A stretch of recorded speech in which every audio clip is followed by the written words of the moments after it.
प्यारे बच्चों, आप सभी का इस भौतिक विज्ञान की कक्षा में स्वागत है। मैं प्रीति सिंह, प्रवक्ता राजकीय कन्या इंटर कॉलेज इंदुपुर देवरिया से आज आपके समक्ष कक्षा 11 विषय भौतिक विज्ञान अध्याय 11 द्रव्य के तापीय गुण का भाग 1 लेकर उपस्थित हूँ। बच्चों, द्रव्य और ताप से आप परिचित हैं। इसका आपने पिछली कक्षाओं में अध्ययन भी किया है। कोई वस्तु गर्म है या ठंडी है, उसको आप स्पर्श करके, छू करके पता कर सकते हैं, अनुभव कर सकते हैं। लेकिन कोई वस्तु कितनी ठंडी है, कितनी गर्म है, इसका पता आप उसका टेम्परेचर मेजरमेंट करके यानी कि ताप मापन द्वारा कर सकते हैं। क्योंकि ताप जो होता है किसी वस्तु की गर्माहट और ठंडेपन की माप होती है। वास्तव में किसी वस्तु का ताप वह भौतिक राशि है जो संपर्क में रखी दो वस्तुओं में उष्मा प्रवाह की दिशा निर्धारित करता है। जबकि उष्मा एक प्रकार की ऊर्जा है जिसका स्थानांतरण किन्हीं दो निकायों के बीच या एक निकाय और उनके परिवेश के बीच तापांतर के कारण होता है। बच्चों, आज हम इस अध्याय द्रव्य के तापीय गुण के भाग 1 का अध्ययन करेंगे। सबसे पहले हम ये देख लेते हैं कि द्रव्य के तापीय गुण के शिक्षण बिंदु क्या क्या हैं। बच्चों, हमने इस चैप्टर को 4 भागों में डिवाइड किया है। पार्ट 1 में आप तापीय प्रसार, जल का असंगत प्रसार और प्रभाव के बारे में जानेंगे, समझेंगे। और भाग 2 में तापीय प्रतिबल, विशिष्ट उष्माधारिता, उष्मावृत्ति के बारे में अध्ययन करेंगे। और भाग 3 में अवस्था परिवर्तन, गुप्त उष्मा, उष्मा चालकता के बारे में अध्ययन करेंगे, जानेंगे और समझेंगे। और भाग 4 में हम कृषिका विकिरण, ग्रीन हाउस प्रभाव और न्यूटन का शीतलन नियम के बारे में जानेंगे, अध्ययन करेंगे। बच्चों, आइए हम कुछ दैनिक जीवन से संबंधित उदाहरणों को लेते हुए आज हम द्रव्य के तापीय गुण के भाग 1 का अध्ययन करते हैं। और अध्ययन करते हुए आप उन सभी उदाहरणों के पीछे, उन घटनाओं के पीछे क्या कारण है वो अवश्य में समझ सकेंगे। और आप ये जान पाएंगे कि तापीय प्रसार क्या होता है और जल का असंगत प्रसार क्या है और उसका पर्यावरणीय प्रभाव भी क्या है। तो बच्चों, आइए हम देखते हैं। बच्चों, आपने देखा होगा कि गर्मी के दिनों में जो बिजली के तार होते हैं वो लटक जाते हैं, ढीले पड़ जाते हैं। जबकि ठंडियों में यही तार तन जाते हैं, ये टाइट हो जाते हैं। आखिर ऐसा क्यों होता है? रेलवे ट्रैक्स आपने देखे होंगे, इस ट्रैक्स में ये जो गैप होता है क्यों होता है? बच्चों, आपने घोड़ा गाड़ी देखा होगा और ये भी देखा होगा कि लोहार इस घोड़े गाड़ी के ये जो लकड़ी का पहिया होता है उस पे ये जो लोहे का रिंग चढ़ाने के पहले उसको गर्म करता है। अनुभव द्वारा हमें ज्ञात है कि जब भी कोई धातु के ढक्कन वाली जो कोई बोतल होती है और वो बहुत टाइट बंद होती है तो उसे खोलने के लिए हम क्या करते हैं? गर्म जल में डालते हैं और ढक्कन का प्रसार होता है और ढक्कन खुल जाती है, बोतल का ढक्कन खुल जाता है। इसी प्रकार अगर पारे की तापमापी है और उसको हम गर्म जल में रखते हैं, जब गर्म जल में डालते हैं तो जो पारे का लेवल होता है वो ऊपर चढ़ जाता है। फिर उसी तापमापी को अगर हम उस गर्म जल से बाहर रखते हैं तो थोड़ी देर बाद उसका जो लेवल था वो नीचे आ जाता है। ऐसा क्यों होता है? क्योंकि इसमें प्रसार होता है। और इसी प्रकार अगर कोई गुब्बारा जो कि ठीक से ना फूला हो, अगर उसको हम गर्म जल में डालते हैं तो वो पूरी आमाप तक फूल जाता है। और जैसे ही उसको निकालेंगे और उसी गुब्बारे को हम ठंडे जल में डालें तो वो सिकुड़ जाता है। तो इन सभी घटनाओं के पीछे कारण क्या है? जी हाँ, इन सभी घटनाओं के पीछे जो कारण है वो है तापीय प्रसार। बच्चों, अनुभव द्वारा आपको ये ज्ञात होगा कि जब भी किसी वस्तु को गर्म की जाती है तो उसमें प्रसार होता है और जब ठंडा किया जाता है, शीतलन किया जाता है तो वो वस्तुएं सिकुड़ती हैं। बच्चों, कि इस प्रकार उनके जो ताप परिवर्तन के कारण उनके विमाओं में अंतर आता है। किसी वस्तु के ताप में वृद्धि होने पर उसकी विमाओं में वृद्धि होने को तापीय प्रसार कहते हैं। तापीय प्रसार के पीछे क्या कारण है? वास्तव में जब हम किसी वस्तु को गर्म करते हैं तो उनके जो मॉलिक्यूल्स होते हैं उनकी काइनेटिक एनर्जी बढ़ जाती है और मॉलिक्यूल के बीच की जो माध्य औसत दूरी होती है वो बढ़ जाती है, जिससे उसके विमाओं में प्रसार हो जाता है। हम बात करते हैं ठोसों की, तो ठोसों की चूँकि आकार और आयतन निश्चित होता है, इसलिए ताप परिवर्तन से उनके लंबाई, चौड़ाई मोटाई में परिवर्तन होगा, या यह कह लें कि जब हम ताप बढ़ाते हैं तो उसमें आयतन और क्षेत्रफल में भी परिवर्तन होता है। तो ठोसों के लिए जो तापीय प्रसार होता है वो 3 प्रकार का होता है, रैखिक प्रसार, क्षेत्र प्रसार और आयतन प्रसार। रैखिक प्रसार क्या होता है? कोई ऐसी छड़ जिसकी चौड़ाई उसकी लंबाई की तुलना में नगण्य हो, बहुत ही कम हो, तो उसके जब हम ताप में वृद्धि करते हैं तो ये क्या होता है, इसकी लंबाई में वृद्धि हो जाती है, और लंबाई में वृद्धि को ही हम रैखिक प्रसार कहते हैं। कोई पटल है, अगर उस पटल को हम गर्म करते हैं तो उसकी क्षेत्रफल में वृद्धि होती है, और क्षेत्रफल में वृद्धि को क्षेत्र प्रसार कहते हैं। और अगर कोई ऐसा पदार्थ है जिसमें ताप परिवर्तन के ताप बढ़ाने पर उसके आयतन में परिवर्तन होता है तो उसे हम कहते हैं आयतन प्रसार। बच्चों, आइए हम ठोसों के तापीय प्रसार का विस्तृत अध्ययन करते हैं। रैखिक प्रसार क्या होता है, सबसे पहले देख लीजिए कि जब किसी ठोस की छड़ में लंबाई में वृद्धि होती है उसे हम बोलते हैं रैखिक प्रसार। हम बात करते हैं एक छड़ की। मान लीजिए कोई छड़ है और जिसकी लंबाई L है। अगर उसके ताप में डेल्टा T टेम्परेचर वृद्धि करने पर मान लीजिए इसकी लंबाई जो हो जाती है वो L प्लस डेल्टा L हो जाती है। तो प्रायोगिक प्रेक्षण ये दर्शाते हैं कि जो लंबाई में वृद्धि डेल्टा L होती है वो उसके मूल लंबाई L तथा ताप वृद्धि डेल्टा T के अनुक्रमानुपाती होती है। इसको हम लिख सकते हैं delta L directly proportional to L into delta T। अब जब भी प्रोपोर्शनलिटी साइन हटाते हैं तो वहाँ पे हम इक्वल साइन लगाने के बाद एक कांस्टेंट प्रयोग करते हैं। तो यहाँ पे हो जाएगा delta L equal to alpha L into delta T। ये जो अल्फा L होता है इसे रैखिक प्रसार गुणांक कहते हैं, जो पदार्थ का अभिलक्षण होता है। यहाँ से बच्चों आप देखिए तो अल्फा L इक्वल टू क्या हो जाएगा, डेल्टा L अपान L इंटू डेल्टा T। यदि डेल्टा T जो है इसको हम कर देते हैं 1, अर्थात जो ताप में परिवर्तन वो एकांक होता है, तो हम रैखिक प्रसार गुणांक को डिफाइन कर सकते हैं कि किसी पदार्थ की छड़ के ताप में एकांक वृद्धि करने पर छड़ की लंबाई में वृद्धि तथा छड़ की प्रारंभिक लंबाई के अनुपात को उस पदार्थ का रैखिक प्रसार गुणांक अल्फा L कहते हैं। इसका मात्रक प्रति डिग्री सेल्सियस या प्रति केल्विन होता है। अब मान लीजिए कि छड़ है, जो छड़ का 0 डिग्री सेल्सियस टेम्परेचर पे 0 डिग्री सेल्सियस टेम्परेचर पे छड़ की लंबाई है वो L0 है, और T डिग्री सेल्सियस पे लंबाई LT हो जाती है।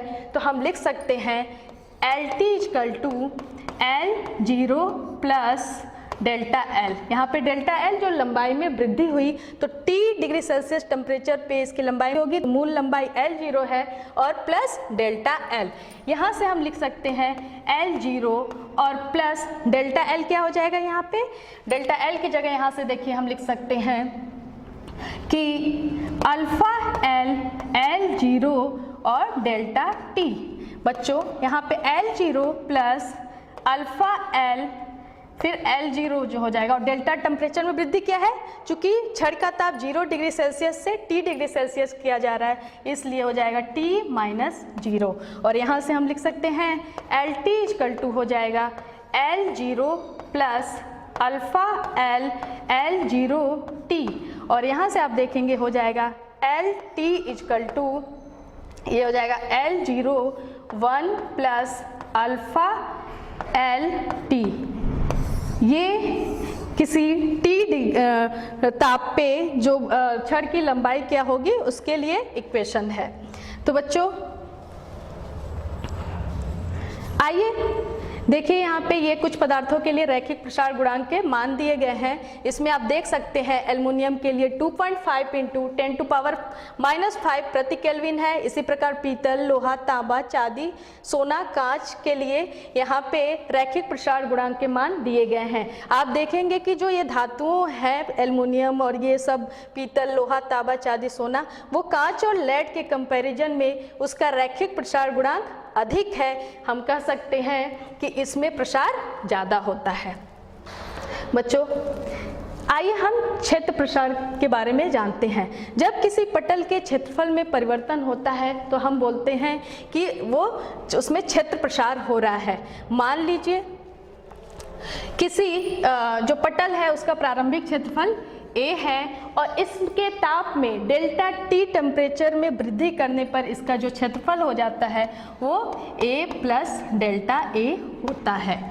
प्रायोगिक परीक्षण ये दर्शाते हैं कि जो डेल्टा A होगा अर्थात क्षेत्रफल में जो वृद्धि होगा वो प्रारंभिक क्षेत्रफल A और जो ताप वृद्धि डेल्टा T थी उसके अनुक्रमानुपाती होता है। तो लिख सकते हैं delta A directly proportional to A into delta T। अब यहाँ से हम लिख सकते हैं delta A equal to alpha A into A into delta T। यहाँ से अल्फा A इजकल टू हो जाएगा delta A upon A into delta T। यहाँ से अगर हम टेम्परेचर में जो वृद्धि है डेल्टा T उसको हम लिख दें 1, अर्थात तो जो ताप परिवर्तन होता है वो एकांक होता है। तो हम यहाँ से लिख सकते हैं alpha A equal to delta A upon A, और यहाँ से हम अल्फा A जो कि क्षेत्र प्रसार गुणांक है, कोफिशिएंट ऑफ एरिया एक्सपेंशन है, उसको डिफाइन कर सकते हैं कि किसी पदार्थ के पटल के ताप में एकांक वृद्धि करने पर पटल के क्षेत्रफल में होने वाली वृद्धि तथा पटल के प्रारंभिक क्षेत्रफल के अनुपात को उस पदार्थ का क्षेत्र प्रसार गुणांक कहते हैं, कोफिशिएंट ऑफ एरिया एक्सपेंशन कहते हैं। और इसी प्रकार आयतन प्रसार क्या होगा? यदि किसी पिंड का प्रारंभिक आयतन भी है और इसके तापमान में डेल्टा T वृद्धि की जाती है और उसका आयतन V प्लस डेल्टा V हो जाता है, तब हम लिखते हैं कि जो आयतन में वृद्धि डेल्टा V है वो डायरेक्टली प्रोपोर्शनल टू हो जाएगी V इंटू टेम्परेचर में वृद्धि डेल्टा T। और यहाँ से आप लिख सकते हैं delta V equal to alpha V into delta T। और यहाँ से अल्फा V की जो वैल्यू हो जाएगी वो हो जाएगी डेल्टा V अपान V इंटू डेल्टा T। और यहाँ पे अल्फा V को हम बोलते हैं आयतन प्रसार गुणांक या कोफिशिएंट ऑफ वॉल्यूम एक्सपेंशन। बच्चों, अगर ये टेम्परेचर में जो परिवर्तन हुआ, जो ताप वृद्धि एकांक हो, तो हम कह सकते हैं कि किसी पदार्थ का ताप 1 डिग्री सेल्सियस या 1 केल्विन बढ़ाने पर पदार्थ के आयतन में होने वाली वृद्धि तथा पदार्थ के प्रारंभिक आयतन के अनुपात को हम आयतन प्रसार गुणांक अल्फा भी कहते हैं। बच्चों ध्यान दीजिएगा, अल्फा भी वास्तव में नियतांक नहीं होता है, ये ताप पर निर्भर करता है और उच्च ताप पर ये नियतांक की तरह व्यवहार करता है, लेकिन ये भी पदार्थ का अभिलक्षण ही होता है। तो आइए इसको हम समझते हैं। जैसे कि तांबे का जो आयतन प्रसार गुणांक है वो टेम्परेचर के साथ अगर उसका ग्राफ देखा जाए तो हम देखते हैं कि क्या होता है कि जैसे जैसे टेम्परेचर बढ़ता है ये तांबे का आयतन प्रसार गुणांक बढ़ता जाता है, अर्थात वो ताप पे डिपेंडेंट है, लेकिन उच्च ताप पे ये कुछ कांस्टेंट होता है, इसीलिए आयतन प्रसार गुणांक जो होता है उच्च ताप पर कांस्टेंट होता है। बच्चों, आइए हम देखते हैं रैखिक प्रसार गुणांक तथा आयतन प्रसार गुणांक में क्या संबंध है। मान लीजिए कि L लंबाई का या L भुजा का एक घन है और उसमें डेल्टा T ताप की वृद्धि करने पर इसकी जो भुजा हो जाती है वो हो जाती है L प्लस डेल्टा L। तो इस घन का जो प्रारंभिक आयतन क्या होगा?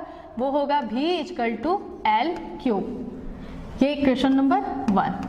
और डेल्टा T ताप वृद्धि के बाद उसके जो आयतन हो जाएगा वो हो जाएगा माना V प्लस डेल्टा V, मतलब आयतन में उसके डेल्टा V की वृद्धि हो रही है और इसको हम लिख सकते हैं L प्लस डेल्टा L का क्यूब।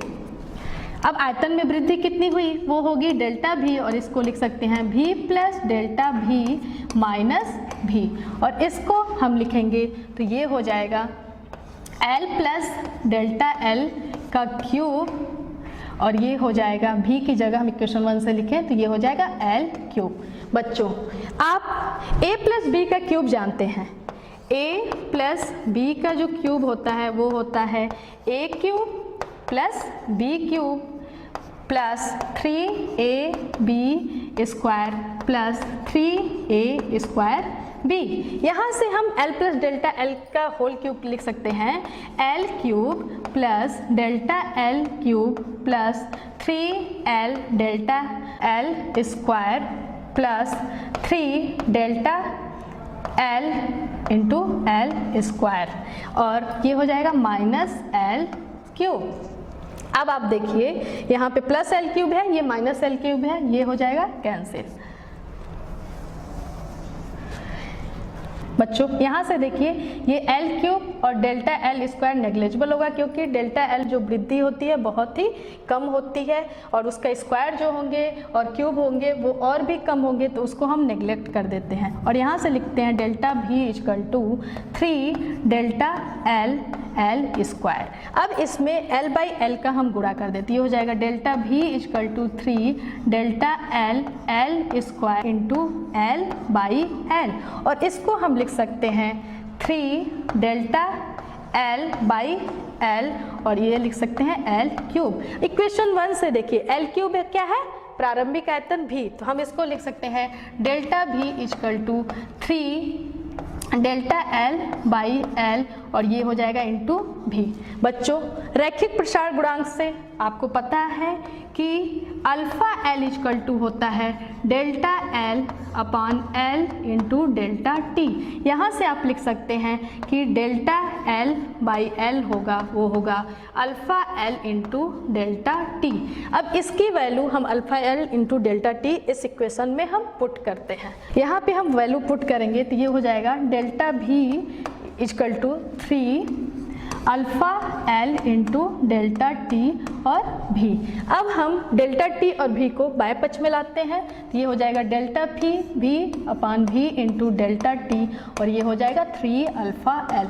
अब ये जो टर्म डेल्टा V अपान V इंटू डेल्टा T है वो क्या है, पदार्थ का आयतन प्रसार गुणांक, इसको लिख सकते हैं अल्फा V, और अल्फा V हो जाएगा, ये हो जाएगा 3 अल्फा L, अर्थात किसी पदार्थ का जो आयतन प्रसार गुणांक होता है उसके रैखिक प्रसार गुणांक का तिगुना होता है। बच्चों इसी प्रकार जब आप रैखिक प्रसार गुणांक तथा क्षेत्र प्रसार गुणांक में संबंध ज्ञात करेंगे तो आप देखेंगे वहाँ पे आता है कि alpha A equal to 2 alpha L। इस प्रकार जो तीनों प्रसार गुणांक में जो संबंध होता है वो होता है alpha L is to alpha A is to alpha V equal to, ये हो जाएगा 1 इज टू 2 इज टू 3। ये जो संबंध होता है अल्फा L और अल्फा A अल्फा V में ये रिलेशन होता है। बच्चों आपने ठोसों का प्रसार देखा, तापीय प्रसार। आइए हम द्रव के तापीय प्रसार की बात करते हैं। चूंकि द्रव का आकार निश्चित नहीं होता है इसलिए इसमें केवल आयतन प्रसार होता है। द्रव में प्रसार को आप एक प्रयोग द्वारा समझ सकते हैं कि एक फ्लास्क में हम लिक्विड लेते हैं और उसमें एक पाइप डाल के उस फ्लास्क में पूरा द्रव भरा होता है और उसमें हम पाइप डाल के उसको बंद कर देते हैं, और जिस पाइप में लेवल होता है L1 तक, और उसको हम जब पहले गर्म करते हैं, गर्म करने पर क्या होगा कि सबसे पहले इस कंटेनर का, इस फ्लास्क का तापीय प्रसार होगा, जिसके कारण जो द्रव का लेवल था वो कहाँ आ जाएगा, L2 पे। और जैसे ही द्रव का लेवल L2 पे आएगा और फिर और आगे अगर हम गर्म करेंगे तो ये लेवल उठ के L3 पे जाएगा। बच्चों अगर हम ये जो L1 L2 है क्या है, ये कंटेनर में एक्सपेंशन हुआ, बर्तन में जो एक्सपेंशन है वो है प्रसार है। अगर इसको ध्यान न दें तो हमें लगेगा कि जो प्रसार हुआ वो L1 L3 है, अर्थात वो अपीयरेंट एक्सपेंशन है। यदि बर्तन के प्रसार का ध्यान न रखते हुए द्रव का प्रसार नापा जाए तो उसे द्रव का आभासी प्रसार कहते हैं। और द्रव का वास्तविक प्रसार क्या होगा, यदि बर्तन का प्रसार का ध्यान रखते हुए द्रव का प्रसार नापा जाए तो द्रव में जो प्रसार होता है उसे वास्तविक प्रसार कहते हैं। जो L3 और L2 है, ये L3 L2 जो होगा वो द्रव का वास्तविक प्रसार होगा। और आप देख सकते हैं चित्र से कि L3 L2 क्या हो जाएगा, वो L1 L3 plus L1 L2, अर्थात द्रव का वास्तविक प्रसार बराबर द्रव का आभासी प्रसार प्लस बर्तन का प्रसार। बच्चों अभी जिस प्रकार हम आयतन प्रसार गुणांक देखें वैसे ही हम द्रव के आभासी प्रसार गुणांक को भी समझ सकते हैं। देखिए कि किसी द्रव के ताप में एकांक वृद्धि करने पर द्रव के आयतन में होने वाली आभासी वृद्धि तथा द्रव के प्रारंभिक आयतन अनुपात को उस द्रव का आभासी प्रसार गुणांक करते हैं। और अल्फा भी आभासी इक्वल टू हो जाएगा डेल्टा भी अपॉन भी इंटू डेल्टा टी। यहाँ पे ए इसलिए लगाए हैं कि अपेरेंट मतलब आभासी परिवर्तन हुआ। इसी प्रकार द्रव का वास्तविक प्रसार गुणांक हो जाएगा कि किसी द्रव के ताप में एकांक वृद्धि करने पर द्रव के आयतन में होने वाली वास्तविक वृद्धि तथा द्रव के प्रारंभिक आयतन के अनुपात को द्रव का वास्तविक प्रसार गुणांक कहते हैं। और ये हो जाएगा अल्फा भी वास्तविक इक्वल टू हो जाएगा डेल्टा भी आर अपॉन भी इंटू डेल्टा टी। तो इस प्रकार आयतन में जो वास्तविक वृद्धि होता है वो आयतन में आभासी वृद्धि प्लस बर्तन के आयतन में वृद्धि होता है। अब यहाँ देखिए कि जो आयतन में वास्तविक वृद्धि यहाँ से क्या लिख सकते हैं, डेल्टा भी आर बराबर क्या हो जाएगा अल्फा भी इंटू डेल्टा टी। तो यहाँ पे हमने लिखा अल्फा भी वास्तविक इंटू भी इंटू डेल्टा टी। इसी प्रकार अल्फा भी आभासी इंटू भी इंटू डेल्टा टी और फिर अल्फा भी बर्तन का जो होगा भी इंटू डेल्टा टी। तो इस प्रकार जो वास्तविक प्रसार गुणांक होगा वो द्रव का आभासी प्रसार गुणांक प्लस जो बर्तन का जो प्रसार गुणांक था उसके योग के बराबर होगा। बच्चों, हमने ठोस तथा द्रव के प्रसार को देखा। आइए हम ठोस तथा द्रव के ताप के साथ घनत्व परिवर्तन को देखते हैं। आपने देखा होगा कि जैसे जैसे हम किसी पदार्थ चाहे वो ठोस हो द्रव हो उसका टेम्परेचर बढ़ाते हैं, ताप बढ़ाते हैं तो उसमें प्रसार होता है, उसके आयतन में वृद्धि होती है। आयतन में वृद्धि होती है मतलब कि उसका घनत्व घट रहा है लेकिन द्रव्यमान वही रहता है। मान लीजिए कि किसी पदार्थ का 0 डिग्री सेल्सियस पर आयतन V0 तथा घनत्व D0 है तथा पदार्थ को T डिग्री सेल्सियस तक गर्म करने पर उसका आयतन Vt तथा घनत्व dt हो जाता है। तो उस पदार्थ का द्रव्यमान m को लिख सकते हैं V0 into D0 equal to VT into DT। अब यहाँ से VT क्या हो जाएगा, जो वॉल्यूम एक्सपेंशन से कि T टेम्परेचर पे वॉल्यूम क्या होगा VT equal to V0 1 plus alpha भी T, जहाँ अल्फा भी कोफिशिएंट ऑफ वॉल्यूम एक्सपेंशन है। यहाँ से अगर आप इस इक्वेशन से देखें तो आप लिख सकते हैं dt equal to V0 into D0 upon VT और यहाँ से हो जाएगा V0 इंटू D0 और यहाँ से VT की वैल्यू रखेंगे V0 1 प्लस अल्फा VT। इसको हम लिख सकते हैं D0 और इसको अगर हम अंश में ले जाएं ऊपर ले जाएं 1 प्लस अल्फा VT और ये हो जाएगा -1 इन्वर्स हो जाएगा। चूंकि अल्फा VT की वैल्यू 1 से कम होगी तो इसका हम बाइनोमियल एक्सपेंशन करेंगे। बाइनोमियल एक्सपेंशन से ये लिख सकते हैं DT equal to D0 1 minus alpha VT, DT equal to D0 1 minus alpha VT। यहाँ से देखिए, यहाँ से देख सकते हैं कि जैसे जैसे पदार्थ का टेम्परेचर बढ़ता जाएगा उसका घनत्व कम होता जाएगा। दूसरे शब्दों में कह सकते हैं कि जैसे जैसे टेम्परेचर बढ़ता जाएगा उसका वॉल्यूम बढ़ेगा। लेकिन कुछ पदार्थ ऐसे भी हैं जो निगेटिव थर्मल एक्सपेंशन दिखाते हैं, जैसे कि जल का जो होता है वो 0 डिग्री माफ़ करिए जब 4 डिग्री सेल्सियस से उसका टेम्परेचर कम किया जाता है तो उसके आयतन में प्रसार होता है। जल का असंगत प्रसार को समझिए। जल को जब टेम्परेचर को रूम टेम्परेचर से धीरे धीरे ठंडा किया जाता है, जैसे जैसे ये हम ठंडा करते हैं 4 डिग्री सेल्सियस तक इसका आयतन क्या हो रहा है, घट रहा है, जो कि उस जो द्रव का घनत्व में परिवर्तन का भी जो इक्वेशन था उसके अकॉर्डिंग ही था। लेकिन उसके बाद अगर हम 4 डिग्री सेल्सियस के बाद भी ठंडा करते हैं तो अब इसके आयतन में वृद्धि हो जाती है। कहने का अर्थ है जल का 4 डिग्री सेल्सियस पे जो आयतन होता है सबसे कम होता है और उसके बाद टेम्परेचर बढ़ाने पे उसके आयतन की वृद्धि होती है और 4 डिग्री सेल्सियस से कम करने पर टेम्परेचर को आयतन में वृद्धि होती है। इसी प्रकार घनत्व और ताप में आप देख सकते हैं कि जैसे जैसे हम टेम्परेचर को कम करते जा रहे हैं तो घनत्व क्या हो रहा है, बढ़ता जा रहा है। और 4 डिग्री सेल्सियस पे जो घनत्व होता है जल का वो मैक्सिमम होता है और फिर जब 4 डिग्री सेल्सियस से टेम्परेचर से और कम किया जाता है तो घनत्व 4 से 0 डिग्री सेल्सियस के बीच में घटता जाता है।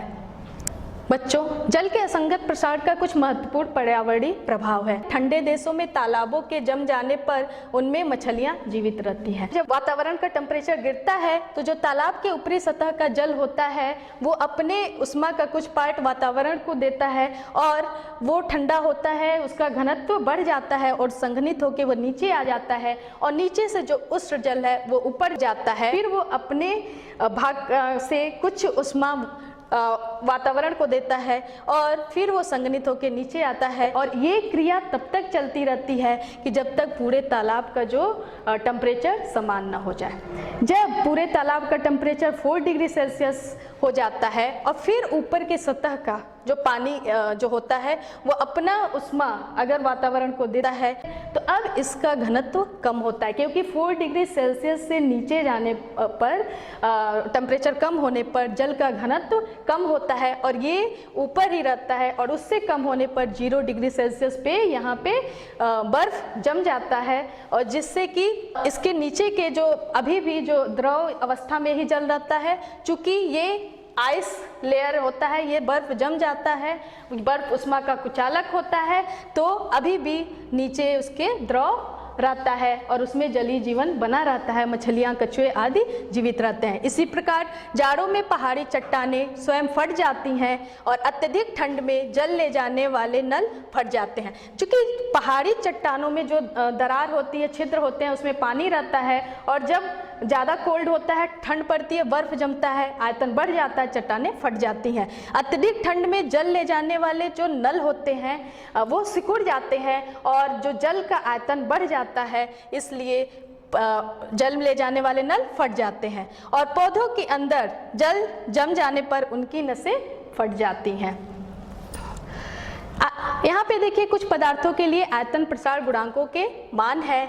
यहाँ पे आप देख सकते हैं कि जो ठोस और द्रव है उसके आयतन प्रसार गुणांक का मान कम है। यहाँ पे एल्कोहल, इथेनॉल का आयतन प्रसार गुणांक सबसे अधिक है। द्रवों में जो प्रसार गुणांक था वो अपेक्षाकृत ताप पे निर्भर नहीं करता है, जबकि गैसों में जो प्रसार गुणांक होता है, आयतन प्रसार गुणांक, वो ताप पर निर्भर करता है और एक आदर्श गैस के लिए नियत दाब पर आयतन प्रसार गुणांक का मान हम आदर्श गैस समीकरण से निकाल सकते हैं। तो आदर्श गैस समीकरण क्या है? PV = μRT। मान लीजिए हम इसके प्रेशर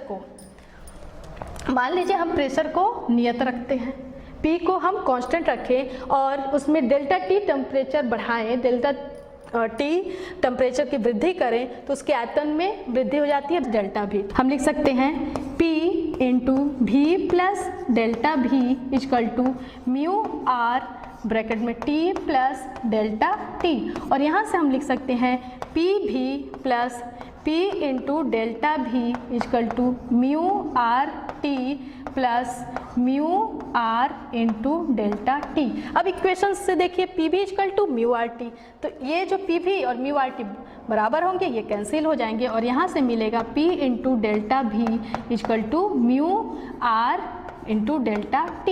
ये इक्वेशन हमें प्राप्त होता है। अब इक्वेशन 2 में अगर इक्वेशन 1 से भाग दें तो ये हो जाएगा डेल्टा V/V = डेल्टा T/T और यहाँ से हमें मिल जाता है डेल्टा V/V × डेल्टा T और ये हो जाता है 1/T के। अर्थात जो ये क्या है? ये पदार्थ का गैस का आयतन प्रसार गुणांक है, अर्थात अल्फा भी जो होगा वो 1/T के बराबर होगा। अगर हम T 0 डिग्री सेल्सियस रखते हैं, कहने का मतलब कि अगर केल्विन में चेंज करें तो ये 273 केल्विन रखते हैं तो अल्फा भी की वैल्यू आती है 3.7 × 10⁻³ प्रति केल्विन। आप देखिए, आप तुलना कर सकते हैं कि ठोस और द्रव के आयतन प्रसार गुणांक की तुलना में गैस का आयतन प्रसार गुणांक बहुत ही ज़्यादा होता है, इसलिए हम कहते हैं कि ठोस और द्रव की तुलना में गैसों का प्रसार ज़्यादा होता है। बच्चों, इसी प्रकार हम गैस के दाब प्रसार गुणांक भी निकाल सकते हैं और आप देखेंगे कि जो अल्फा P आएगा 1/T। आदर्श गैसों के लिए आयतन प्रसार गुणांक और दाब प्रसार गुणांक बराबर होता है। तो बच्चों, आशा करते हैं कि आपको ये व्याख्यान समझ में आया होगा। तापीय प्रसार क्या होता है, जल का असंगत प्रसार क्या है और उससे संबंधित जो व्यवहारिक उदाहरण है, अब आप उसकी व्याख्या खुद कर सकते हैं, समझ सकते हैं। बच्चों, जल्दी से ये गृहकार नोट कर लीजिए और इसको अवश्य हल करिएगा और इससे संबंधित, इस चैप्टर से संबंधित जो भी आपके बुक में क्वेश्चन होंगे उसको सॉल्व करिएगा। आगे हम इसके भाग 2 में आपको तापीय प्रतिबल, विशिष्ट ऊष्माधारिता और अवस्था परिवर्तन के बारे में बताएंगे, ऊष्मामिति के बारे में बताएंगे। धन्यवाद।